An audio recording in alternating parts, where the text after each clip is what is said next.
कभी आप ब्रह्म मुहूर्त में जगे हैं? जगकर देखिए, संध्या होने के पश्चात जब रात्रि का अंधकार सारे संसार को धीरे धीरे अपने अंधकार में निगलने लगता है, तो यही अंधकार ब्रह्म मुहूर्त में भोर होने से ठीक पूर्व तनिक अधिक काला हो जाता है। कुछ समझे? हमारा जीवन भी कुछ ऐसा ही होता है। जब हमारे जीवन की समस्याएं अपने अंत पर होती है, तो यही समस्याएं एक भीषण रूप लेकर हमारे समक्ष प्रस्तुत हो जाती है और ऐसे परिस्थिति में अधिकतर लोग हार मान जाते हैं, भय खा जाते हैं। परंतु यदि आप हार न माने, भय न खाएं, दृढ़ रहें, निरंतर आगे बढ़ते रहें, तो प्रकाश के रूप में हमारा स्वागत करने के लिए सूर्य उदय सदा हमारे समक्ष प्रस्तुत रहेगा। आपने बरगद के वृक्ष को देखा है? जितना विशाल उतना दृढ़। पतझड़ में वो सूख जाते हैं, परंतु दुर्बल नहीं होते, टूटकर गिरते नहीं। और उसके विपरीत दलदल में उपजे वृक्षों को देखिए, वो दिखने में तो बड़े होते हैं, पतझड़ आए या शीत सदा हरे भरे होते हैं, परंतु इतने दुर्बल होते हैं कि जल धारा के हल्के से वेग से वो गिर जाते हैं। परंतु ऐसा क्यों होता है? कारण है जड़ें। जिसकी जड़ें दृढ़ भूमि में है, वो हर चक्रवात, हर ऋतुओं को सह लेता है, और जिसकी जड़ें दलदल में है, वो स्वयं की जड़ों को दुर्बल बना लेता है। कुछ ऐसा ही मनुष्य भी होता है, जो अधर्म, कुकर्म और असत्य की धरा पर उपजा है। वो समय की एक मार भी नहीं सह पाता, और जो मनुष्य सत्य, धर्म की धरा पर उपजा है, वो हर समस्या से अविचलित हो जाता है। अब आप पर निर्भर करता है कि आप क्या बनना चाहते हैं। हमारे जीवन में मित्र और शत्रु बड़ा महत्व रखते हैं। यदि गंभीरता से सोचा जाए तो ऐसा कोई क्षण नहीं जब हम अपने मित्रों के बारे में ना सोचते हो या फिर अपने शत्रुओं के बारे में। हमारा हर कार्य या तो हमारे मित्रों के हित के लिए होता है या फिर हमारे शत्रुओं के अहित के लिए। हम हर स्थान या तो अपने मित्रों के साथ होते हैं या फिर अपने शत्रुओं के साथ। कोई नहीं चाहता कि उनका शत्रु प्रसन्न रहे। हर कोई अपने शत्रु को नष्ट कर देना चाहता है, और ऐसा करने के लिए वो हर संभव प्रयास करता है। उसे आर्थिक, मानसिक और शारीरिक हानि पहुंचाने का प्रयास करता है। परंतु यदि मैं आज आपको ऐसा मंत्र सिखाऊं जिससे आप अपने शत्रु को सदा के लिए नष्ट कर दे तो, और वो मंत्र है मित्र बनाना। अपने सभी शत्रुओं को अपना मित्र बना लीजिए और आपके सारे शत्रु स्वतः ही समाप्त हो जाएंगे। मैं क्या कर रहा हूं? मैं दिए प्रज्वलित कर रहा हूं ताकि अंधकार को मिटा सकूं। अब आप कहेंगे कि इसमें कौन सी बड़ी बात है ना? परंतु इसमें महत्वपूर्ण बात समझने के लिए यह है कि मैं क्या नहीं कर रहा हूं, और मैं अंधकार नहीं कर रहा हूं। क्योंकि अंधकार को मिटाने के लिए प्रकाश का अस्त्र तो उठाना ही पड़ता है। बुराई को बुराई से नहीं, अच्छाई से जीता जाता है। अन्याय को अन्याय से नहीं, न्याय से लड़ा जाता है। क्रोध को क्रोध से नहीं, क्षमा का साथ लेना होता है। ठीक उसी प्रकार एक लोहा लोहे को काटता है, परंतु एक ठंडा लोहा ही गर्म लोहे को काट सकता है। इसलिए यदि आपको अपने जीवन में विजयी होना है तो अपने शस्त्रों को, अपने अस्त्रों को सोच समझ कर उठाइए, क्योंकि एक अनुचित सोच परिणाम पर भारी प्रभाव डाल सकती है। आप सब सोच रहे होंगे कि ये क्या मैं करने लगा। मैं इस पौधे को जड़ से उखाड़ रहा हूं। आश्चर्य हो रहा है ना कि एक पौधे को उखाड़ना या काटना ना केवल एक अपराध है अपितु पाप भी है। तो फिर मुझे ऐसा करने की क्या आवश्यकता पड़ गई? क्योंकि कई बार विनाश ही सृजन तक पहुंचाता है। यदि नया भवन बनाना हो तो पुराने भवन को गिराना पड़ता है। व्यवस्था को परिवर्तित करने के लिए क्रांति लानी पड़ती है। और उसी प्रकार यदि किसी वृक्ष या किसी पौधे की जड़ों में घुन लग जाए या उसका मूल सड़ जाए तो उसे जड़ से उखाड़ देना ही श्रेयस्कर होता है, ताकि उस स्थल पर नए पौधे उपज सके। युद्ध करना पर्याय नहीं, परंतु कभी कभी शांति के लिए युद्ध करना आवश्यक हो जाता है। संसार में सबसे श्रेष्ठ क्या है? फूल या कांटे, प्रेम या घृणा, संपन्नता या दरिद्रता, मित्र या शत्रु? बताइए। अब आप भी कहेंगे कि भला ये कोई पूछने की बात हुई? अवश्य, फूल, प्रेम, संपन्नता और मित्र ही श्रेष्ठ है।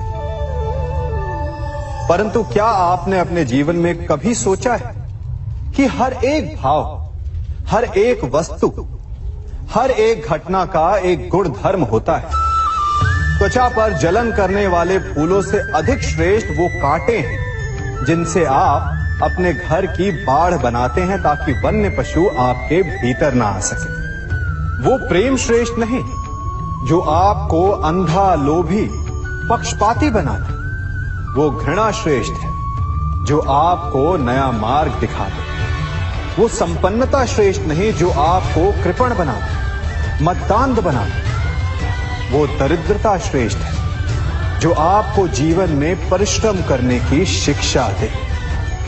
कुविचार देने वाले, बुरा मार्ग दिखाने वाले मित्रों से अधिक श्रेष्ठ वो शत्रु होते हैं जो हमें जीवन का लक्ष्य दे दे।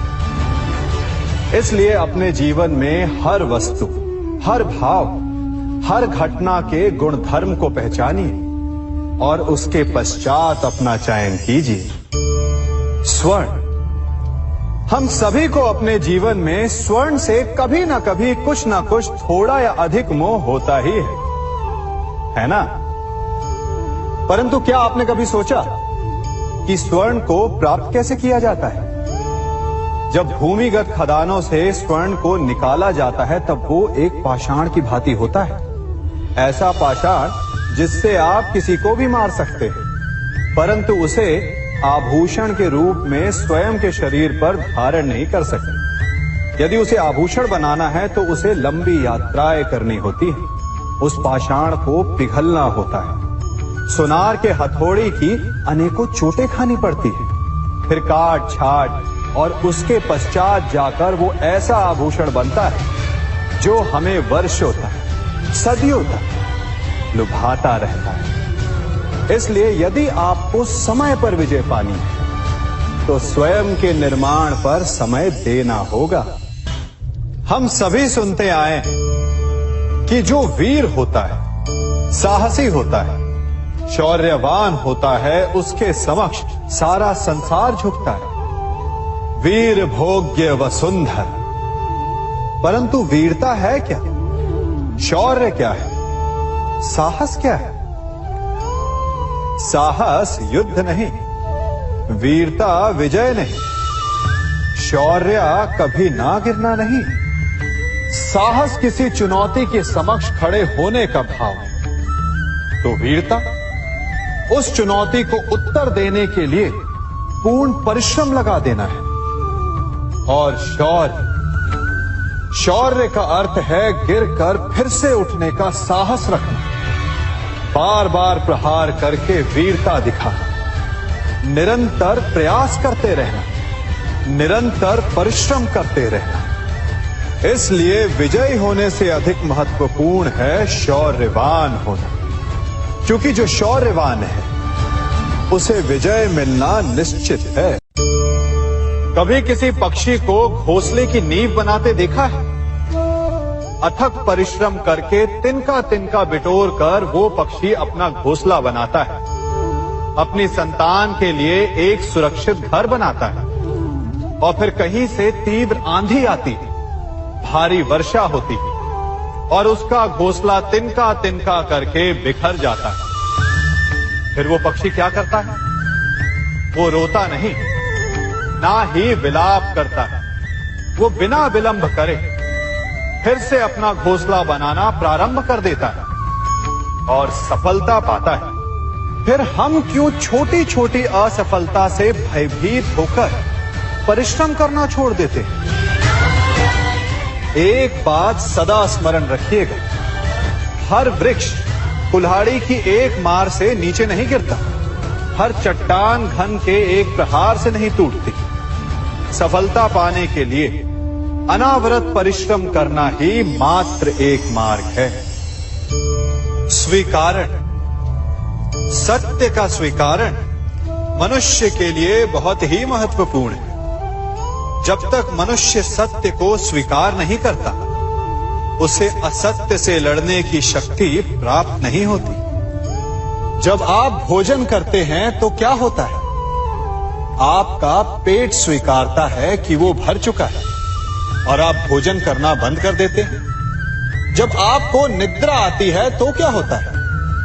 आपका मन स्वीकारता है कि आपका शरीर थक चुका है और उसे विश्राम की आवश्यकता है। उसी प्रकार जब आपको किसी व्यसन को रोकना हो तो आपको स्वीकारना पड़ता है कि बहुत हो चुका, चाहे वो लालच हो या मदिरापान।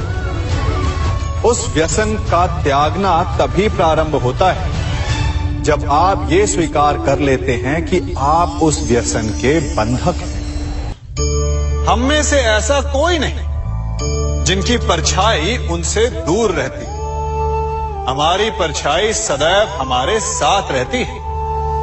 कदाचित हमारी परछाई हमारे कर्मों के फलों का संकेत है। कदाचित इसी कारण कई बार हमें अपनी परछाई से भय भी लगता है, परंतु इस भय से निवारण पाने का एक साधन अवश्य है। वो है सूर्य की ओर मुख करना या किसी प्रकाश के स्रोत की ओर मुख करना, क्योंकि तब हमें हमारी परछाई दिखाई नहीं देती। यदि इसे जीवन के संदर्भ में देखें तो ये प्रकाश का स्रोत शुभ कर्मों की चेतना है। यदि आपके मन में शुभ कर्म करने की इच्छा है तो आपको कभी भी अपने कर्मों के फल का भय नहीं होगा, क्योंकि यदि आपका मन शुद्ध होगा तो आपके कर्म शुद्ध होंगे और शुद्ध कर्मों का फल कभी अशुद्ध नहीं हो सकता। आज मैं आप सबको एक कथा सुनाता हूं। एक दिन प्रातः एक व्यापारी अपने घर से निकला। घर से निकलते ही एक बिल्ली ने उस व्यापारी का मार्ग काट दी। व्यापारी घबरा गया। वो फिर से घर लौट गया और शुभ घड़ी की प्रतीक्षा करने लगा। और जब वो पुनः अपने घर से निकला तब वो वाहन जा चुका था जिससे राजा तक पहुंचकर उसे भेंट देनी थी। राजा को भेंट नहीं मिली। राजा क्रोधित हो गए। राजा ने उस व्यापारी का व्यापार बंद करवा दिया। इस कारण व्यापारी क्रोधित होकर घर पर अपनी पत्नी से लड़ बैठा। पत्नी अपने बच्चों समेत मैके वापस चली गई और उस व्यापारी के जीवन में यदि कुछ रह गया था तो केवल अंधकार। और इन सब का कारण वो उस बिल्ली को मानता रहा जिसने उसका मार्ग काटा था। ऐसा ही एक दूसरा व्यापारी राजा को भेंट देने निकला और उस व्यापारी का मार्ग भी एक बिल्ली ने काट दिया। वो व्यापारी तनिक घबराया, परंतु उसने आगे बढ़ना अधिक उचित समझा। राजा तक वो समय पर पहुंचा। उसने राजा को भेंट की। राजा प्रसन्न हुए और राजा ने व्यापारी को अपना व्यापार बढ़ाने की अनुमति दी। स्वर्ण आभूषण दी। जब व्यापारी घर पर पहुंचा तो पत्नी को आभूषण और अपने बच्चों को देने के लिए वस्त्र थे उसके पास। हर ओर प्रसन्नता थी। समझ रहे हैं ना, दोनों के साथ एक ही प्रकार की घटना हुई, परंतु दोनों की प्रतिक्रिया भिन्न थी। ऐसा ही हमारा जीवन भी है। हमारे जीवन में प्रारब्ध का अपना स्थान है, परंतु उससे कई अधिक महत्वपूर्ण हमारी प्रतिक्रिया, हमारे सोच का प्रभाव है। क्योंकि यही हमारे जीवन को आकार देते हैं। इसलिए अपनी सोच को सकारात्मक रखिए। आपका जीवन सदैव आनंदमय रहेगा। आप इन दो पात्रों को देख रहे हैं। मेरे इस पात्र में जल है और ये पात्र मिष्ठान से भरा हुआ है। दोनों ही पात्र भरे हैं, परंतु देखिए, मिश्री को जल में मिला दिया। जल ने मिश्री को अपना लिया। मिश्री ने अपना अस्तित्व खो दिया, परंतु जल को अभिमान है कि उसका अस्तित्व अभी भी बना हुआ है। परंतु जो इस जल को चखेगा उसे अवश्य पता चल जाएगा कि ये जल अब वो जल नहीं रहा, ये अब शरबत बन गया। हमारा त्याग, हमारे बलिदान भी ऐसे ही होते हैं। जो इस बात को अनुभव करते हैं वो समझ सकते हैं कि कैसे हमने समय की धारा को बदल दिया। जो बलिदान देते हैं उनका अस्तित्व कभी नष्ट नहीं होता, अपितु उनका बलिदान संसार में कुछ ना कुछ परिवर्तन अवश्य लाता है। हम सभी कभी ना कभी, कहीं ना कहीं अपने जीवन में यात्रा अवश्य करते हैं। हमारी यात्रा में कभी पक्के रास्ते आते हैं तो कभी कच्चे रास्ते। पक्के रास्ते मनुष्य बनाता है और कच्चे रास्ते जानते हैं कैसे बनते हैं? चलते चलते बन जाते हैं। जब लोग एक स्थान से जाते हैं तो पैरों के दबाव से नीचे की घास कुचल जाती है। बार बार उस मार्ग से जाने से धीरे धीरे मार्ग स्वतः ही बन जाता है। और यही जीवन है, यही नियति है। जब आपके जीवन में आपको मार्ग ना मिले तो रुकिए नहीं, आगे बढ़ते रहिए और आपके पैरों के दबाव से मार्ग स्वतः ही बन जाएगा। हम सभी अपने जीवन में सफलता चाहते हैं, है ना? उसके लिए हम रात दिन परिश्रम करते हैं, कड़ी मेहनत करते हैं, परंतु फिर भी असफल हो जाते हैं। परंतु ऐसा क्यों होता है? कभी सोचा आप सबने? क्योंकि सफलता पाने का मंत्र बड़ा कठिन नहीं, बड़ा सरल है। उचित विचार, उचित समय, उचित स्थान पर उचित प्रहार। जब आपके विचार, समय, स्थान और प्रहार यानी परिश्रम उचित है तो सफलता आप ही को मिलेगी। जिस प्रकार एक लोहार लोहे से कुछ बनाते समय उस लोहे के सही ताप तक के आने की प्रतीक्षा करता है और समय आने पर उचित स्थान पर पर्याप्त बल से प्रहार करता है और लोहा आकार ले लेता है, ठीक उसी प्रकार आपकी सफलता भी आकार लेती है। हम सभी को अपने जीवन में कभी ना कभी निराशा मिलती है, असफलता मिलती है और अधिकतर लोग इसके पश्चात भाग्य का रोना लेकर बैठ जाते हैं। कुछ कहते हैं कि जिस स्थान पर मैं हूं उससे कई ऊंचे स्थान पर होने के योग्य था, परंतु नहीं जा पाया। किसी को पीड़ा है कि उसे जो मिलना चाहिए था वो उसे नहीं मिला, भाग्य ही बुरा था। भाग्य क्या होता है? भाग्य वन में खिला पुष्प देवताओं को चढ़ाया जाएगा या किसी सुंदरी की वेणी में वो सजेगा या फिर उसे कुचल कर उत्पाद बना दिया जाएगा।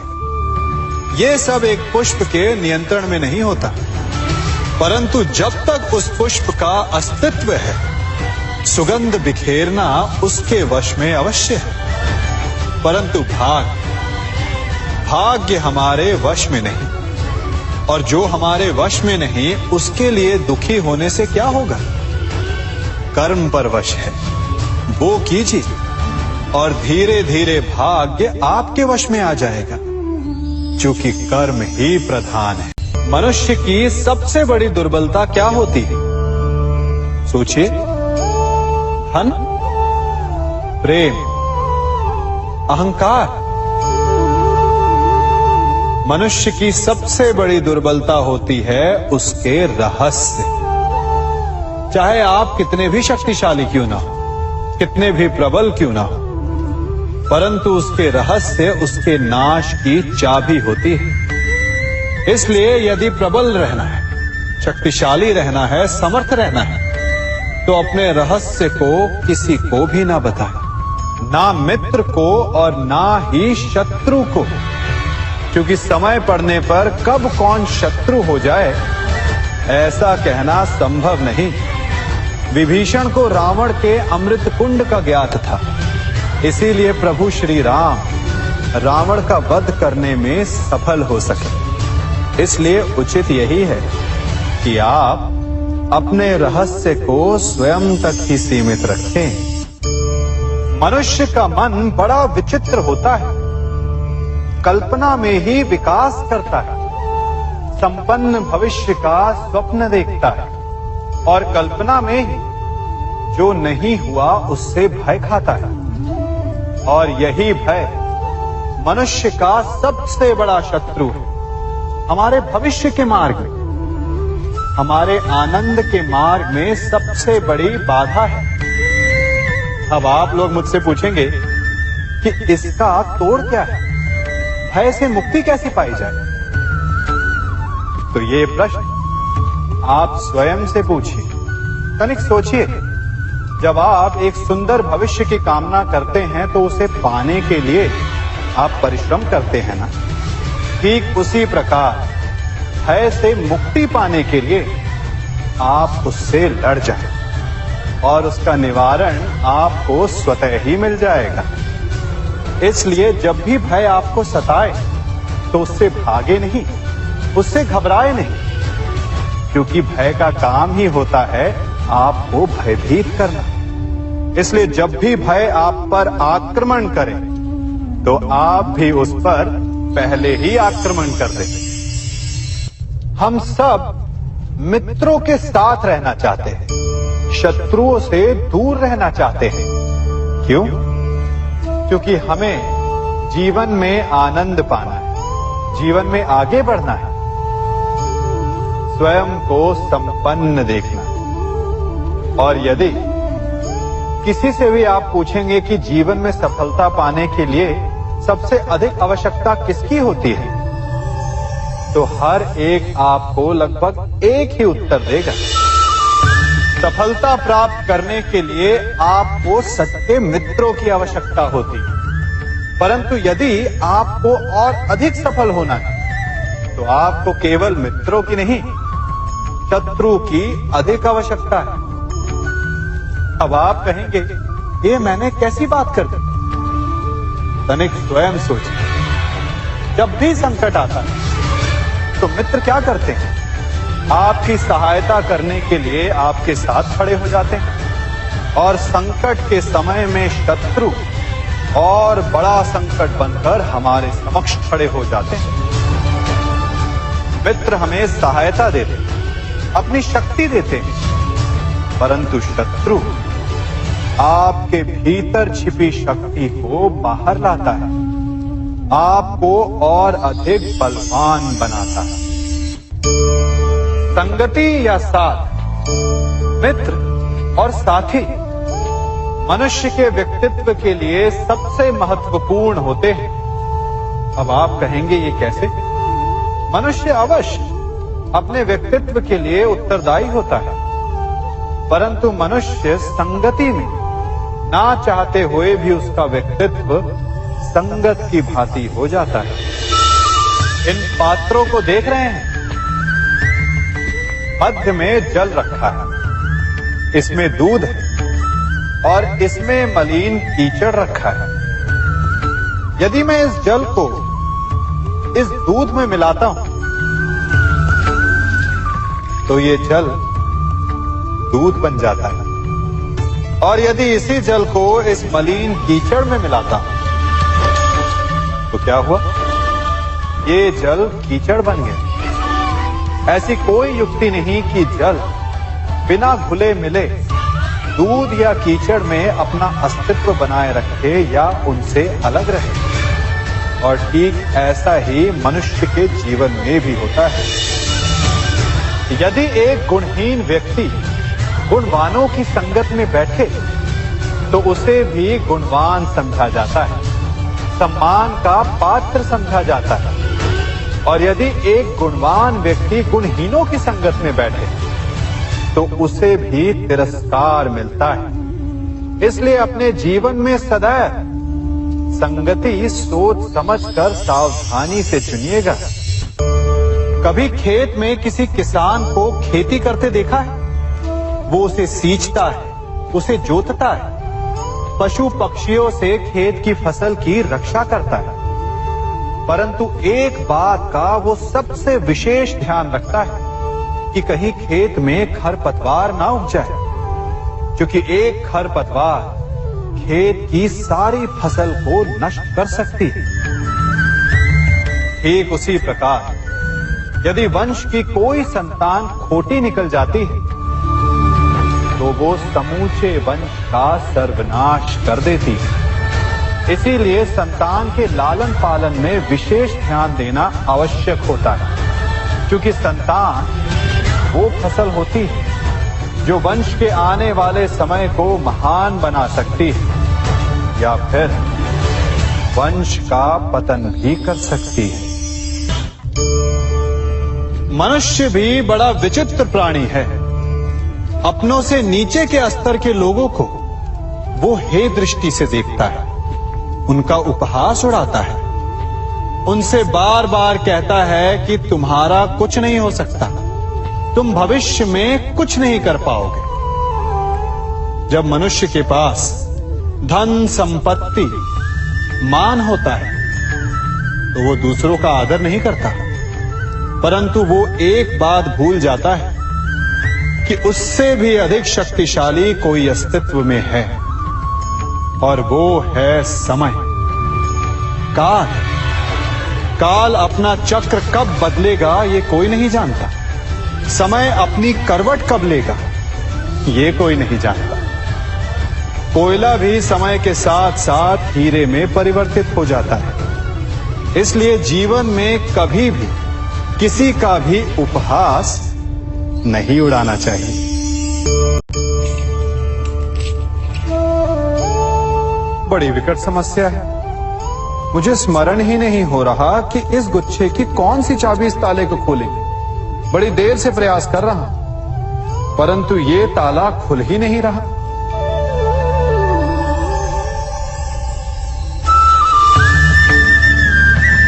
ऐसी परिस्थिति में आप क्या करेंगे? अधिकतर लोग ऐसी परिस्थिति में अपनी आशा खो बैठते हैं। उन्हें लगता है कि चाबी खो गई। वो तिलमिला जाते हैं, क्रोधित हो उठते हैं।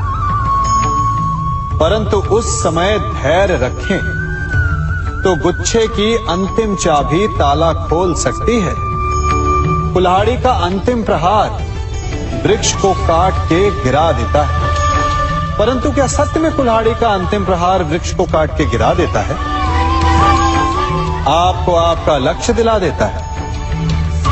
नहीं, आपका निरंतर प्रयत्न ही आपको सफलता दिलाता है। जब आपका मन निराश है तो अपने कार्य में दुगनी उत्साह से जुट जाइए, क्योंकि अनावरत बहता जल ही कठोर चट्टान को काट सकता है। सफलता का मूल है परिश्रम, प्रयास और आशा। मनुष्य का जीवन ऋतुओं के समान होता है। आज ग्रीष्म तो कल वर्षा, परसों शीत तनिक संकट आया तो हम संयम खो बैठते हैं, तनिक ऋतु बदली तो हम अधीर हो जाते हैं। अपने आक्रोश में, अपने क्रोध में हम उनसे ही संबंध बिगाड़ लेते हैं जो हमारे अपने होते हैं। क्यों ऐसा होता है ना? हमें लगता है कि हमारे अपने फिर से मना लेंगे, परंतु स्मरण रखिए, सदा ऐसा करना संभव नहीं होता। सागर की उछलती लहरों को तट सहता है, और यदि तट ही टूट जाए तो बाढ़ आ जाती है। हमारे संबंध भी दूध की भांति होते हैं। दूध तपकर उबल सकता है, परंतु यदि उसमें खटास आ जाए तो वो फट भी जाते हैं।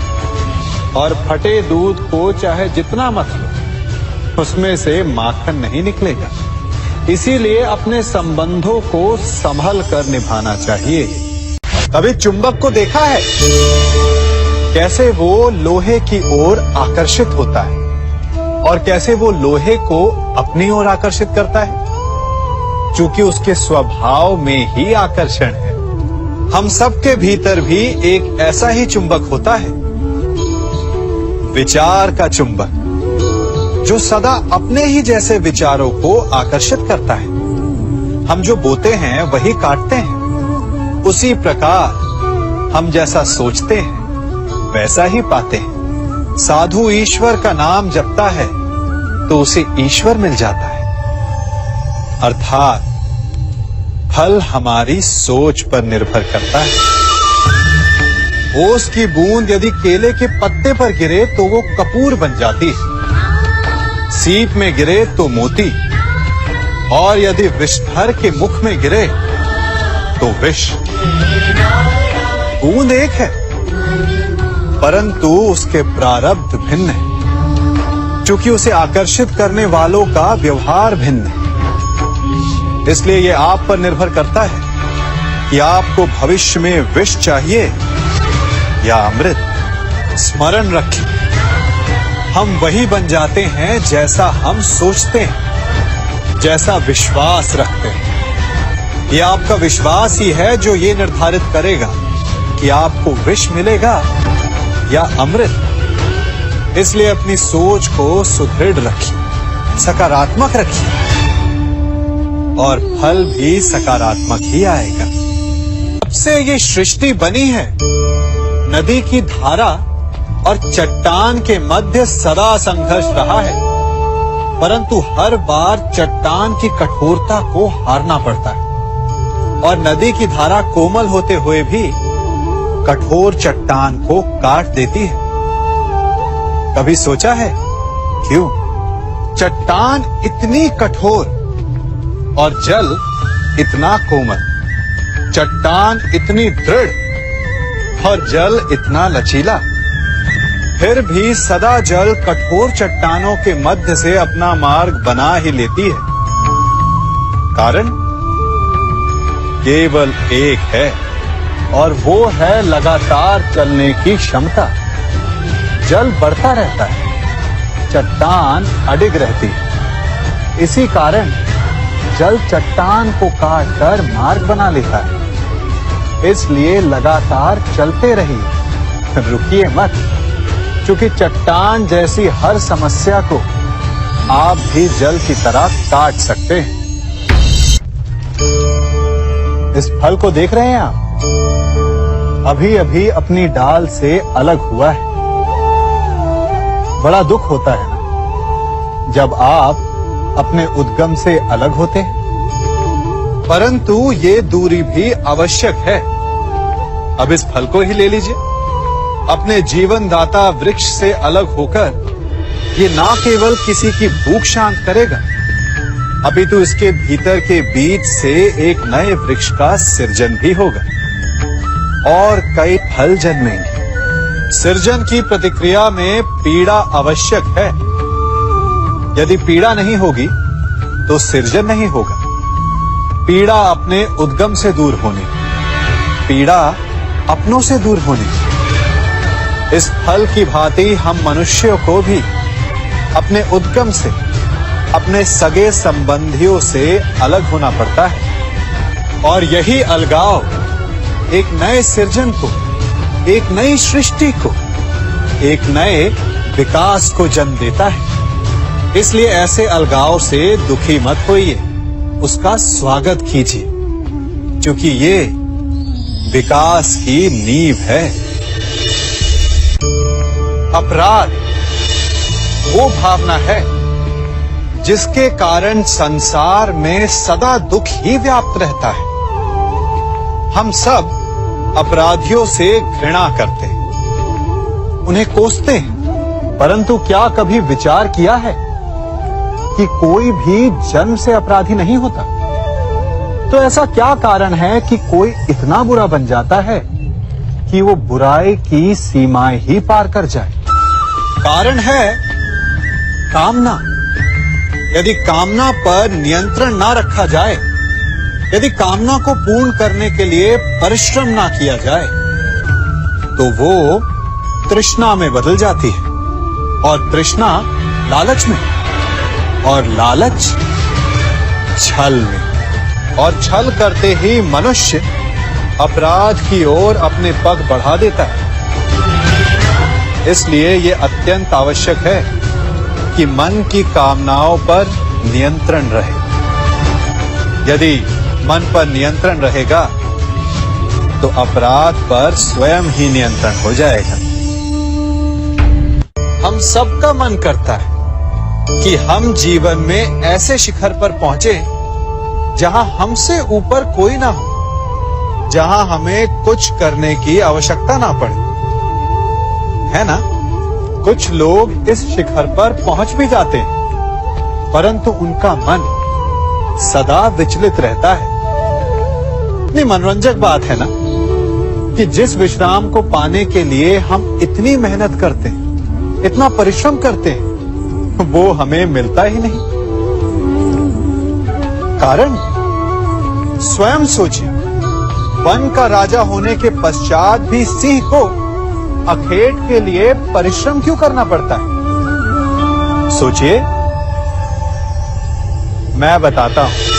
क्योंकि राजा होने का अर्थ ये नहीं कि वो सदा सोता रहे और मृग स्वयं उसके समक्ष आकर कहेगा कि आइए महाराज, मुझे खाकर अपनी भूख मिटाइए। तो समझ लीजिए, कार्य आपके परिश्रम से संपन्न होते हैं, केवल कामना से नहीं। यदि आप नीचे हैं तो सदा स्मरण रखें कि आपका परिश्रम ही आपको ऊंचाइयों पर ले जाएगा, और यदि आप ऊंचाई पर हैं तो वहां पर भी रहने के लिए आपको निरंतर परिश्रम करते रहना होगा। अर्थात परिश्रम से मुक्ति नहीं है, क्योंकि परिश्रम ही जीवन है। सबसे अधिक महत्वपूर्ण क्या है?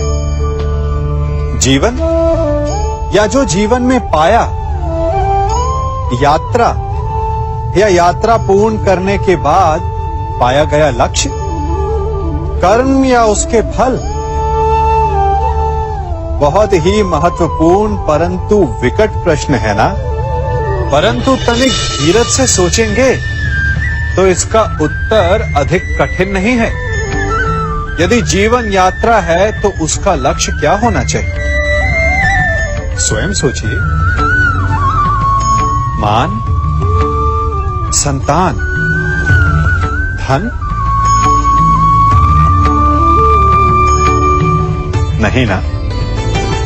अंतिम लक्ष्य है परम आनंद, और ये अचानक से नहीं मिलता। इसे पाने का केवल एक ही उपाय है, और वही आपका कर्म, वही आपकी यात्रा भी, और वही आपका प्रारब्ध भी है। और आपको कौन बताता है कि आपके लिए सही क्या है? वो है आपका मन, जो मस्तिष्क की भांति हानि और लाभ नहीं सोचता, जो आपको ये बताता है कि शुभ किसमें, संसार का कल्याण किसमें, आनंद किसमें। यदि आपका मन संयमित है तो वो आपका सबसे महत्वपूर्ण मार्गदर्शक है। जो आपकी यात्रा, आपका लक्ष्य, आपके कर्म और उसके फलों को सबको शुभ बना सकता है।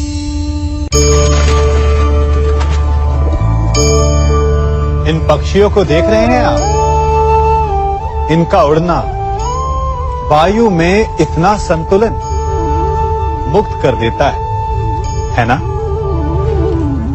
इन्हें उड़ते देख आपके मन में भी इच्छा होती होगी कि इन्हीं की भांति आप भी स्वतंत्रता से उड़ पाएं।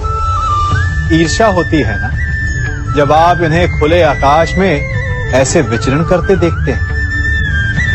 पर कभी सोचा है इस उड़ान को, इस स्वतंत्रता को पाने के लिए कितना परिश्रम, कितना अभ्यास किया होगा इन्होंने? आकाश में उड़ने से पूर्व धरती पर कितना गहन परिश्रम किया होगा इन्होंने। इनके माता पिता ने पहली बार जब इन्हें पंख फड़फड़ाने को उकसाया होगा तो कितनी बार घिरे होंगे। पहली बार वायु में उड़ते समय कितना भय लगा होगा इन्हें। अपनी पहली उड़ान के पश्चात धरती पर उतरते समय गिरकर कितनी चोट खाई होगी। इस उड़ान का, इस स्वतंत्रता का ये मूल है। यदि आप ये दे सकते हैं तो अवश्य आप भी इस स्वतंत्रता को पा सकते हैं। इन पक्षियों की भांति ही अपने चारों ओर जब भी आप किसी सफल मनुष्य को देखें तो उससे ईर्ष्या ना करें। उसके परिश्रम और पीड़ा को समझने का प्रयास करें जो उसने यहां तक पहुंचने में पाई है। प्रेरणा लें, प्रयास करें और स्वयं भी सफल हो जाएं।